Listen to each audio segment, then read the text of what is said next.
Hi friends, in this video we will try to understand what is static and non-static members of a class and when to define a member as a static member and when to define a member as a non-static member. Now, when I say a static member, these members are binded with the class and they can be accessed through the class name. Non-static members are binded with the objects and they can be accessed through the objects.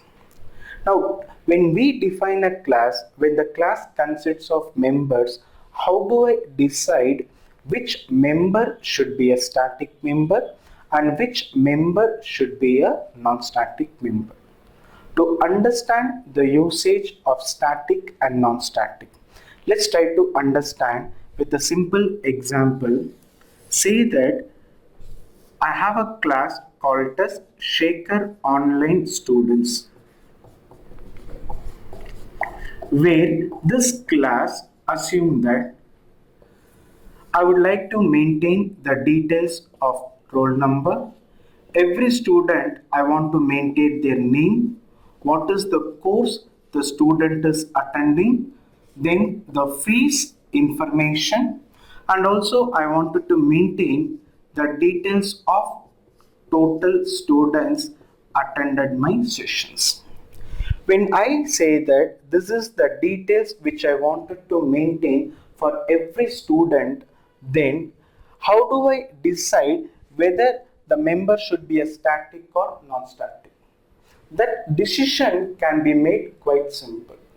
If the information present within the class, if it is specific for an object, then that member make it as a non-static.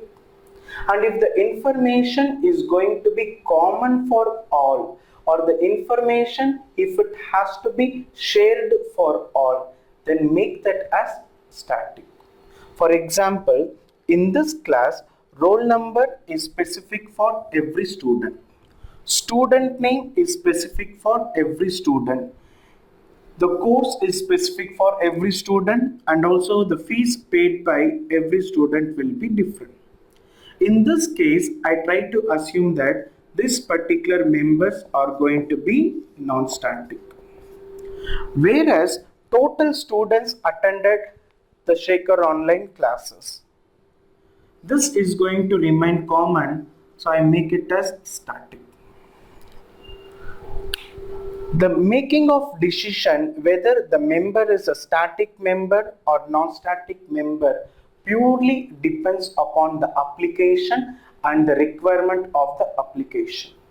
For example, if the requirement changes and I wanted to maintain only the student details of C#. For example, if I wanted to say Shaker Online C# students, when I say I'm specific for C# students, I understand that every student will have a roll number, every student will have a name. But the course I mentioned is C#.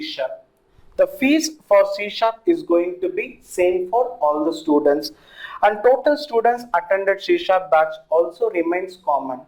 And hence what I do is this roll number and student name, which is specific for every individual student, I make it as non-static.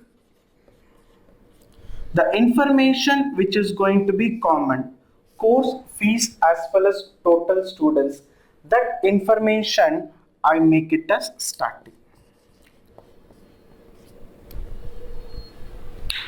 So, understanding the usage of static and non-static is quite simple.